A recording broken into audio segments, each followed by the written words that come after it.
Namaste. Welcome friends. Thank you so much for tuning in. In this lesson, you're going to learn how to predict relationship tendencies and the karma that we have stored for relationships in the horoscope.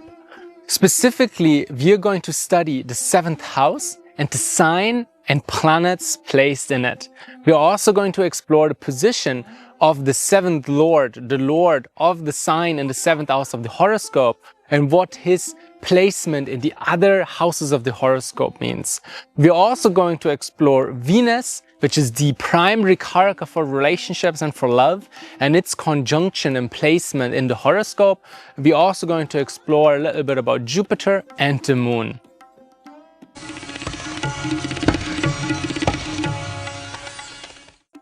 The sign that was rising in the eastern horizon during our birth is known as the Ascendant sign and influences our personality. Opposite from the ascending sign is the 7th house. The 7th house is the sign that was setting during our time of birth. The sign in the 7th house will determine how we relate to others in the realm of relationships.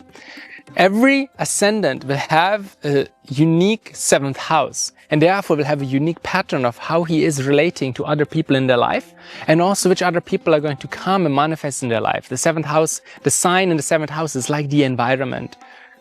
Aries ascendants have Libra in their 7th house. Therefore, they are attracted to partners which are beautiful. Libra is lorded by Venus, which are sensual, which are romantic. For them, it is very important to learn that relationships are contractual, that there is a certain level of equality in relationships. Aries is the exaltation sign of the sun, so Aries ascendants, they like to be kings, they like to lead, they like to climb mountains, they like to be slightly above everyone. But when they come into the realm of relationship, they cannot carry on with the same mentality. The sun is debilitated in Libra. Saturn is exalted here. Saturn makes everyone equal. So Aries ascendants in a relationship, they have to help their partner to come to their platform. They have to have an equal relationship with each other. They have to learn how to compromise. Venus matures at age 26. Thus at age 26, they can enter into a very important relationship in their life. At age 26, their sense of what it means to be in a partnership matures. Planets in the 7th house can alter this, and therefore every Aries ascendant will have a slightly different story. Taurus ascendants have Scorpio in their 7th house. Taurus ascendants are the best lovers. The moon is exalted in Taurus. Therefore, Taurus ascendants, they can nourish like no one else. In the middle of Taurus, we have Rohini Nakshatra. Rohini Nakshatra spans from 3 degrees Taurus, 3 degrees and 20 minutes of Taurus, until 13 degrees and 20 minutes of Taurus. Rohini Nakshatra, Rohini is the favorite wife of the moon. The moon has 27 wives, which are embodied as the 27 nakshatras, the 27 stellar combinations around the moon. And among all of them, Rohini, she is the favorite wife of the moon because she is perfected in the arts of singing and dance and cooking, and she knows how to please her husband. There's an ancient story how the moon, he stopped moving around the earth, and he just stayed at Rohini because he was so in love with Rohini. However, the other stars, they complained to their father. They were the 27 daughters of Daksha, and they complained to their father Daksha that the moon is not spending any time with them. Therefore, Daksha cursed the moon to get leprosy, and from that day on, the moon started waning. That, of course, it didn't help the situation too much, because after all, the moon, he was married to the wives of Daksha, so now he had this disease of leprosy. And now especially he could not satisfy them. Therefore, Daksha, being compassionate, he altered the curse, saying that for 14 days of a week, for 14 days of a month, for 1 fortnight, he will be waning. But for the other 14 days, he will be waxing. And therefore, we have this beautiful movement of the moon from new moon to full moon. Rohini, she's the favorite wife, and Rohini is in the middle of Taurus. Therefore, Taurus individuals, they can make great partners. Their 7th house of relationships is Scorpio. Scorpio is the debilitation sign of the moon. Therefore, in relationships, they can often end up with partners which are very intense, which are transformative, which are shamanic. Scorpio is ruled by Mars and Ketu. They can be warriors. Ketu, they can be great spiritualists. Because it is the debilitation sign of the moon, Taurus ascendants can feel that their emotions are not 100% reciprocated, and they're not getting the same care and nurture in return to what they are giving. Scorpio is also the exaltation of Ketu. Therefore, Taurus ascendants do really well with extremely spiritual partners, which are like Ketu. Monks. Marry a monk. Have you heard that before? Spiritual practitioners, yogis, meditators.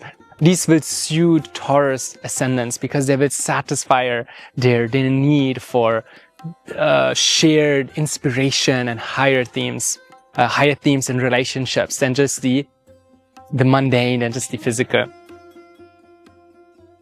In the 7th house from Gemini, we have Sagittarius. Sagittarius is the sign of expertise.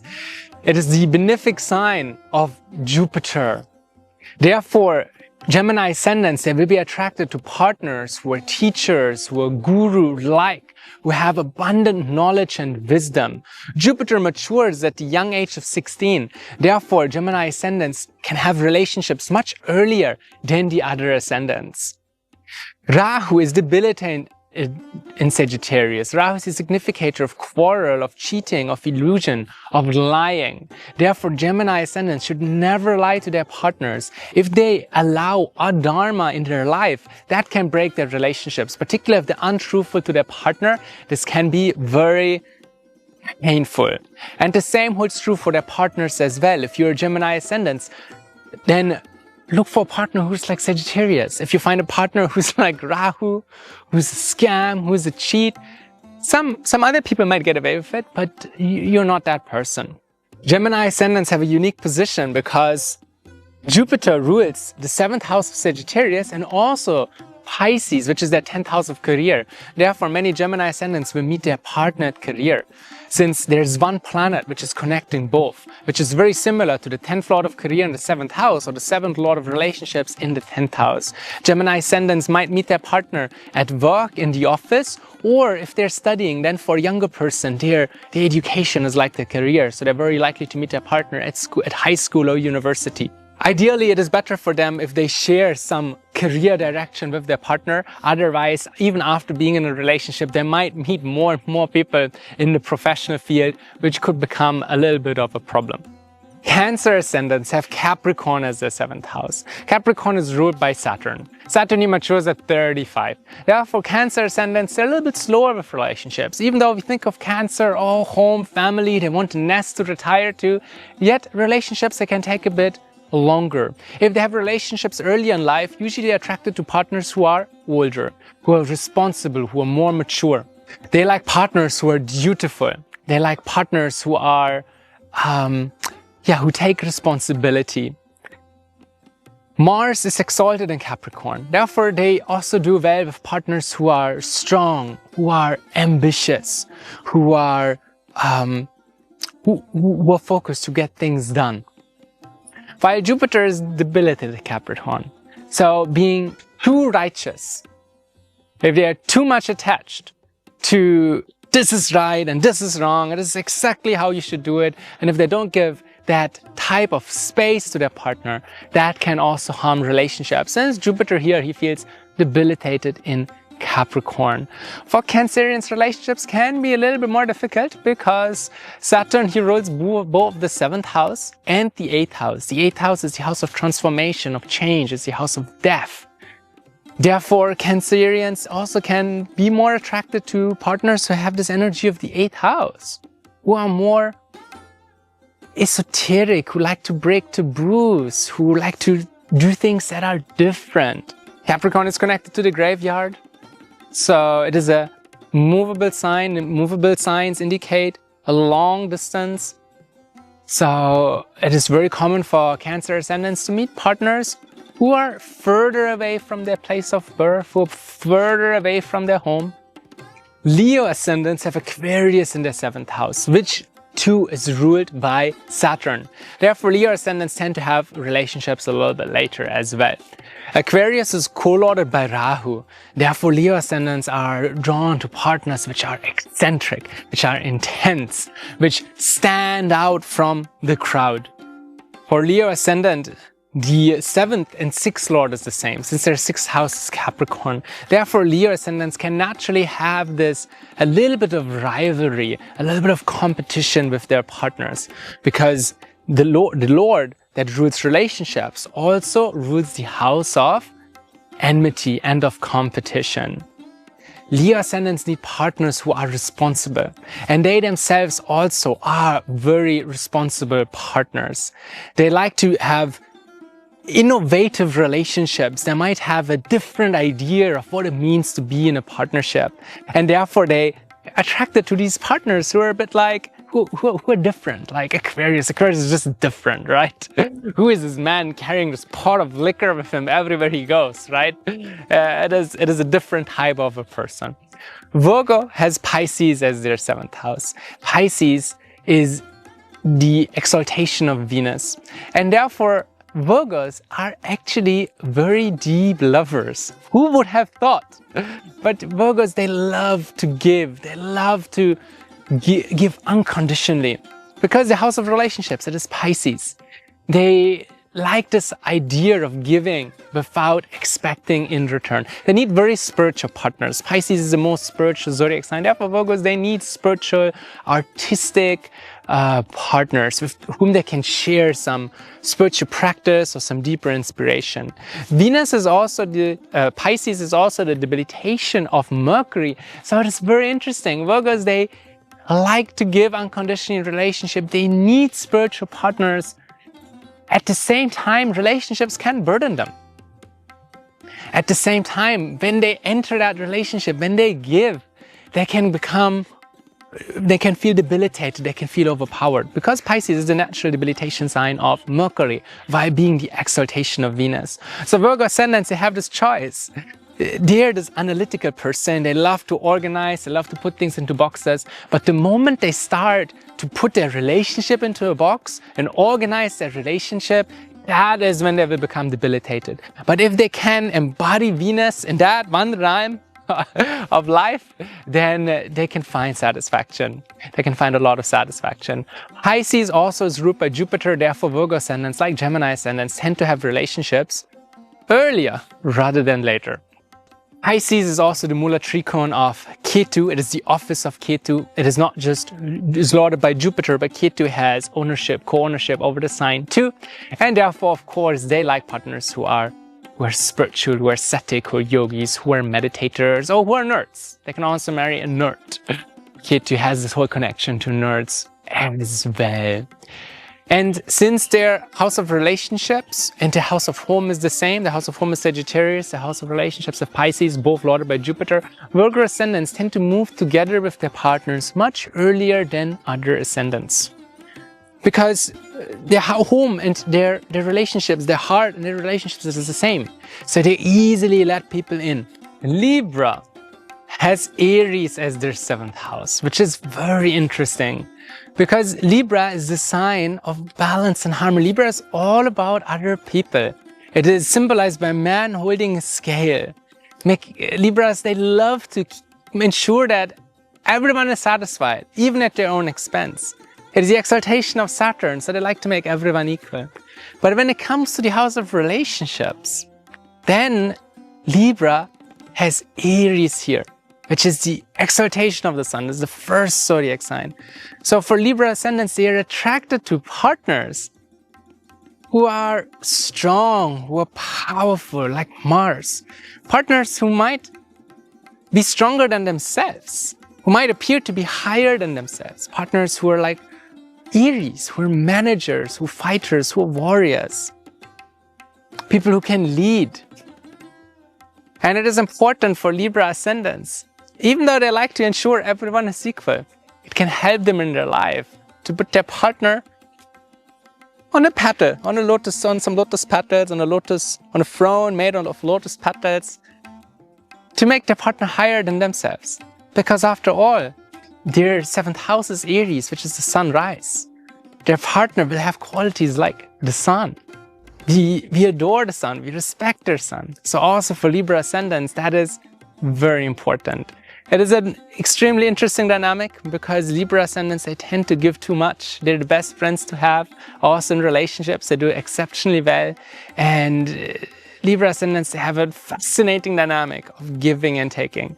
Particularly in relationships, it does help them so much to really embody this quality of giving and showing and treating the other person with a lot of respect and dignity. The moment Libra ascendant signs lose this, the moment they're overpowered and the moment they're unable to offer the respect to their partners, that can be a very harmful point for their relationship. Mars matures at age 28, and therefore the 28th year of their life, similar to Taurus ascendants, can be an important turning point in their life. This is when they could meet the significant other person in their life, or this is where a lot of their knowledge about relationships will come to maturity. Again, any planet in the 7th house can alter this, and we cannot predict about any horoscope independently of the actual combinations in it. Then we have Scorpio. Scorpio has Taurus as their 2nd house.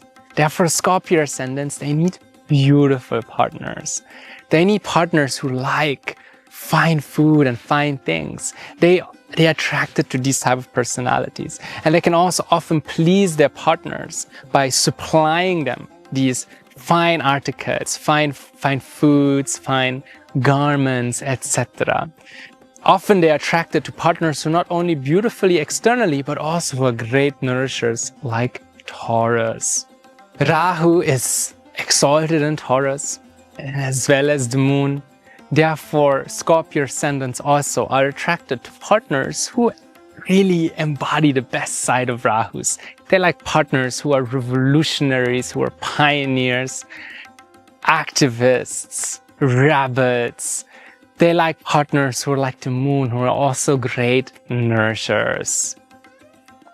Scorpio is a fixed sign, and therefore Taurus, also their 7th house, is a fixed sign as well. Therefore, they can tend to fixate a lot on another person, and they might not like to change so much. If there are some afflictions to their ascendant, sometimes they can become overly possessive with another person because they're not open to change. And anyways, we know Scorpio is a debilitation of the moon, so for them, emotional setbacks, sometimes they can be harder to digest. Sagittarius has Gemini as their sign in the 7th house. Therefore, Sagittarius ascendants, they like partners which are playful, that are great communicators, that are intellectuals, people who have a great sense of humor. Gemini is depicted by 2 personalities. Therefore, Sagittarius have a greater tendency for 2 relationships. Maybe an open marriage, maybe 2 partners, maybe a person who has 2 faces. Gemini is the Boga exaltation of Rahu. Therefore, Sagittarius too are attracted to partners that are eccentric, that are extroverts, that are rebels or tribal people, people who have piercings or tattoos. Who would have expected this? Sagittarius is a sign that is correct, that is just, that is completely truthful, that aligns with Dharma. Sagittarius is the sign of Dharma. Yet, their 7th house is Gemini, which is the exaltation of Rahu and the debilitation of Ketu. Sagittarius likes religiosity, following ethics. Exactly. In general, their idea of relationship only matures at 32, because Mercury, even though he's a child, he matures at age 32. So therefore, the 32nd year can be an important year for relationships. Either this is the time they meet the important other person, it could be or it is the time where their understanding of relationships will mature. Similar to Gemini ascendants, their house of career and their house of relationships is the same. Therefore, by default, Sagittarius ascendants are more likely to meet their partner at their work or to work together with their partner. Capricorn has Cancer in their house of relationships. Therefore, Capricorn ascendants, even though they are a little bit more cold emotionally, a little bit less spontaneous on that emotional side, they're very dutiful and action orientated, yet they will be attracted to partners who complement them, like Cancer, who are caring, who are emotional, who are family orientated.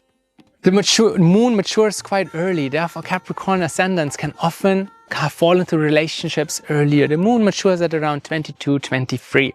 Cancer is also the exaltation of Jupiter. Therefore, Capricorn ascendants do well with partners who embody and live Dharma. Capricorn ascendants need virtuous partners, partners who are righteous, who follow the proper etiquette. While Capricorn ascendants don't do well with partners who are too much like Mars, because Mars is debilitated in the 7th house. Partners who are angry, who are fiery, who are too feisty, they don't fit too well with Capricorn ascendants. The 7th house of Aquarius ascendants is Leo. Therefore, Aquarius ascendants really dive into relationships. They strongly identify with their partners. They strongly identify with the whole act of love and relationships. The sun matures at 21. Thus, for Aquarius ascendants, relationships can become very important from a relatively early age. They are attracted to partners who are leaders, who have a strong sense of self, who are CEOs or artists, people who value self-expression. It is a fixed sign, therefore Aquarius ascendants do not like too much change in the realm of relationships. That does not do too well for them. And last we have Pisces. Pisces has Virgo in their 7th house, therefore Pisces ascendants are attracted to partners which are more intellectually inclined, which are have great organizational ability, who are good in compartmentalizing things, which really complements that open and unlimited nature of Pisces. Virgo is ruled by Mercury. Therefore, Pisces ascendants like partners who are younger, who are charming, who have a good sense of humor, similar to Sagittarius. Like Virgo ascendants, Pisces ascendants also are likely to move together with their partner much earlier than the other ascendants because their 4th and 7th lord is the same. Mercury is exalted in his own sign in Virgo, therefore Pisces ascendants like partners who are self-sufficient. Mercury only matures at 32, thus Pisces ascendants can tend to have relationships, successful relationships, a little bit later in their life. Now, this is just a very elementary understanding of the zodiac. Any planet that is placed in a zodiac sign will alter this equation. The placement of the lord of any of the set zodiac signs will alter this equation. Planets looking at the said house have the power to further modify this.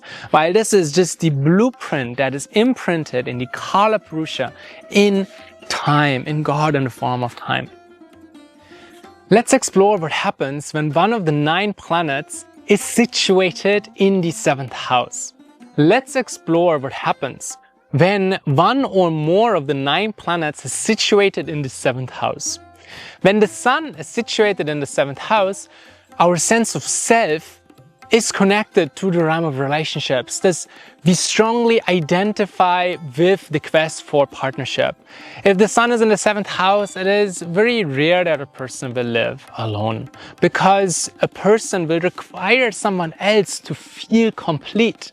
Their understanding of relationships is very connected to their quest for self-realizations. The sun is our self, it's our deepest identity. Therefore, the sun has a connotation to our spiritual journey, to that journey of self-realization or self-discovery. And the sun in the 7th house indicates that our partner is helping us facilitate this process. Now, the sun will act differently in any of the 12 zodiac signs. If the sun is in Aries, then it means that, oh gosh, our partner is helping us on this quest, but our partner, he's like the king incarnate. He's like an exalted sun, right? Our partner is strong and heavy. He's a leader. He does not just need to be appreciated, but he needs to be fanned a little bit, right? That is the sun in Aries. If the Sun in Libra, it's very different. Then relationships are also a vehicle for us, for self-realization. But the Sun in Libra means that our partner, he's burdened by his sense of self. And we are also burdened by our sense of self. And now we're helping each other to overcome that. If I would have a preference between Sun Aries and Sun in Libra in the 7th house, maybe I would go with the Sun in Libra after all. If the Moon is in the 7th house of relationship, the Moon does exceptionally well in this place. The Moon is one of the only planets that actually does well in the 7th house, because the Moon here can give partners who are caring, who are emotionally nourishing, who love us, who feed us, who cook for us, who take good care of us. Of course, if the Moon is in Scorpio in the 7th house, that is a different story. Mars does not do so well in the 7th house. We call it Marana Karaka Sthana. Marana means like dying. And Karaka means significator, and Sthana means the place. Marana Karaka Sthana. So for Mars, the house of relationships is his place where he feels like dying. So if you have Mars in the 7th house, it can also indicate that relationships, they make us feel a little bit uneasy. Because there's Mars, there's war, there's fighting. We will tend to be attracted to partners with whom we have a quarrel a little bit more. And either we are the person who is like Mars, who's trying to control and who is the general, or we're attracted to this partner who is like the general who's controlling us, who will let us know once we overstep the boundaries. If Mars is in our 7th house, it helps to do some remedial measures to pacify Mars. We discuss that in a different place.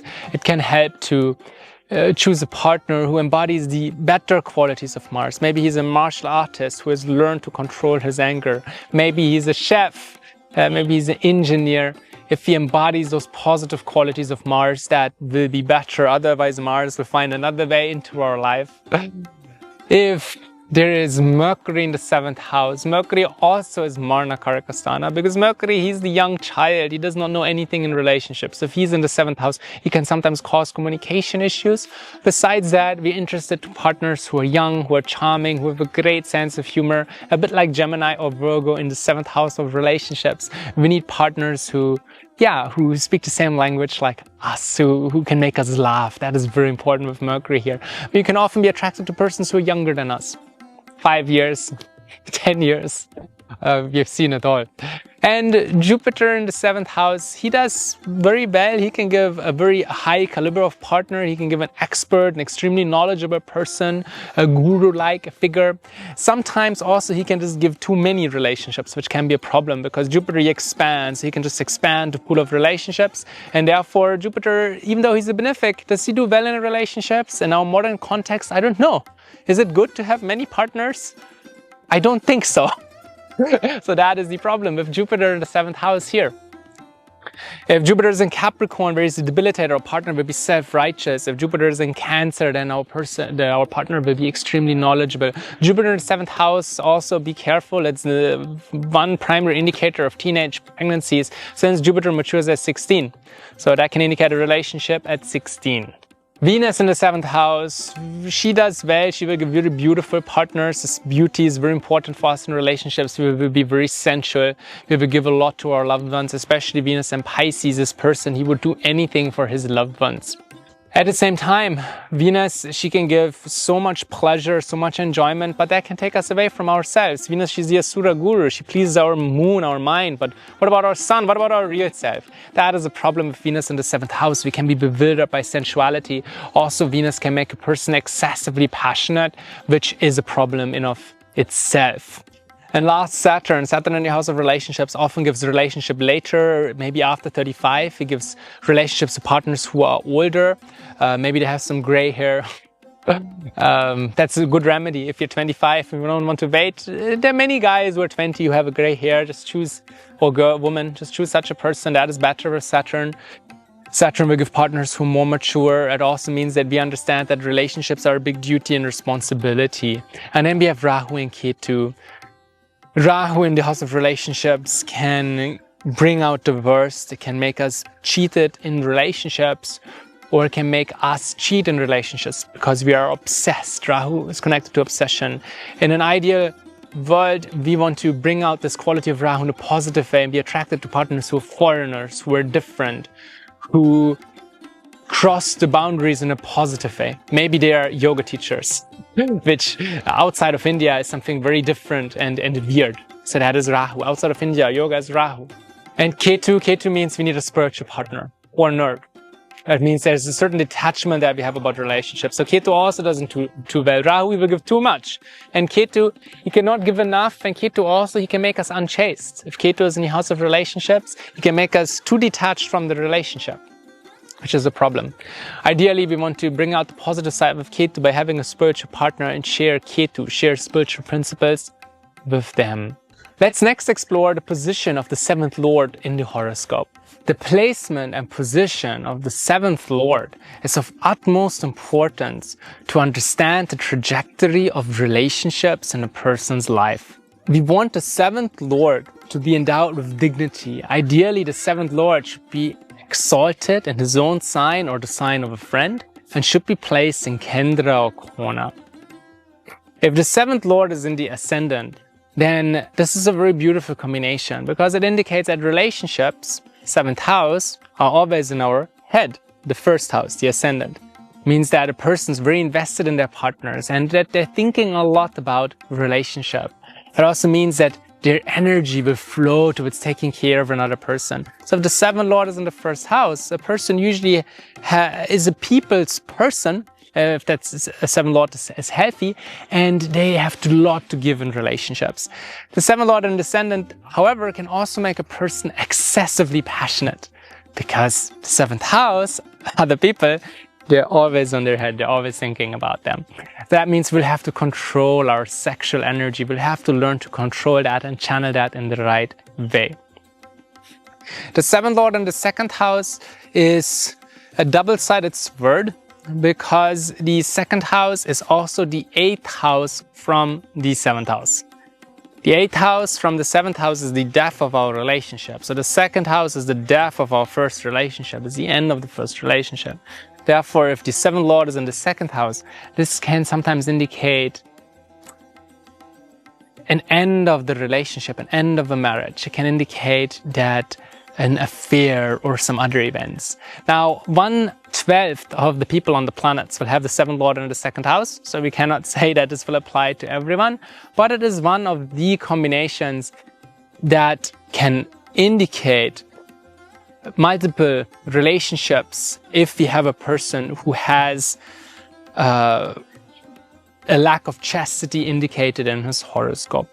Besides that, if the 7th Lord is in the 2nd house, this can indicate that our partner will come from our neighborhood or a close community. The 2nd house indicates our community. In our modern world, where communities are all disappearing, it indicates our neighborhood. So if the 7th Lord is in the 2nd house, it is very likely that we meet our partner from our close environment and immediate surroundings. If the 7th Lord is in the 3rd house, this is actually a fairly beautiful combination because the 3rd house is also the house of our creativity, of our hobbies. So we might share a hobby with our partner. Our partner might help us to explore our own creative abilities. If you or your partner has this combination, please find a hobby that you can share together. Often the hobby will be related to the planet. If it's the Venus, it is art. If it is Mars, it is going to the gym together. I promise you, many people who have their 7th Lord Mars in the 3rd house have met their partner in the gym. Are you that person? Please write it in the comments. If the 7th Lord has gone to the 4th house, then we quickly move together with our partners. We're extremely open to relationships and we immediately invite the other person to sit in our heart. If the 7th Lord is in the 5th house, the 5th house is our children and students, but it's also what we have a lot of affection towards. So the 7th Lord in the 5th house indicates that we have so much affection and love for our partner. And once we come into that relationship, oh, this person, we will rejoice so much. If you are a teacher of any type, maybe you're a yoga teacher or a teacher of any other science, if the 7th Lord is in the 5th house, it can indicate affection to students, and it could even indicate a student becoming a loved one. So be careful, watch out for that one. If the 7th Lord is in the 6th house, now the 7th Lord is placed in Dushtana. This is a challenging combination. As I mentioned in the previous class, if the 7th Lord is in the 6th, 8th, or 12th, we have this evil energy here, this Papa Karma revealing itself. We often traditionally would do a remedy to pacify this. Otherwise, it can indicate also that we do a lot of service together with our partner. The 6th house is the house of seva and service. Otherwise, it can bring in enmity, competition unnecessarily. It can make the other person or us turn into an enemy. It can also mean that we meet our person while we're doing some hard work. The 6th house is the house of hard labor and hard work. Right? It is the 9th house from the 10th. That is the dharma of our career, which is hard labor. So therefore, if the 7th Lord is in the 6th, we could meet our partner by laboring hard, maybe in the office. Beautiful combination to meet the partner in the office. If the 7th Lord is in the 7th house, we will have a very strong spouse. This tells us even more about the other person than about us. It means that our partner, he has a very strong sense of self. He has a very strong persona exemplified by the planet in that sign. If it is Mars, then our partner, he's a general, he's a warrior. He might have an army serving underneath him. He is a leader. He will have a great sense of logic. If it is Jupiter, he's a teacher. If it is Venus, he might be an artist. If it is the moon, he or she might be a great cook, etc.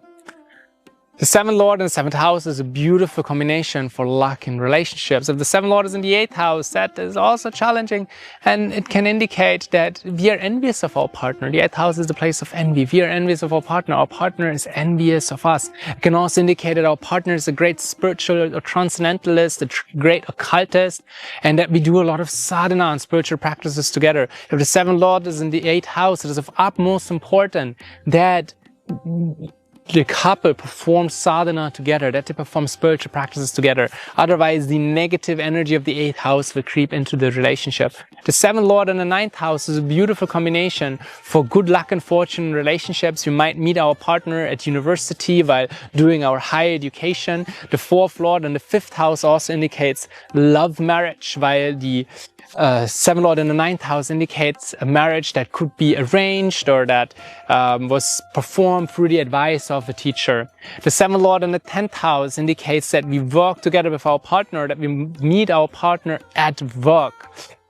I highly recommend, if you have the 7th Lord in the 10th house, that we share our career with our partner. Otherwise, another person will approach us during the dasha of the planet in the 10th house in our office, which could become a problem. We have seen it many times. If the 7th Lord is in the 11th house, it means that our partner is like a friend and we have a very friendly very friendly relationship with our partner. It also means that our partner comes from our immediate friend circle.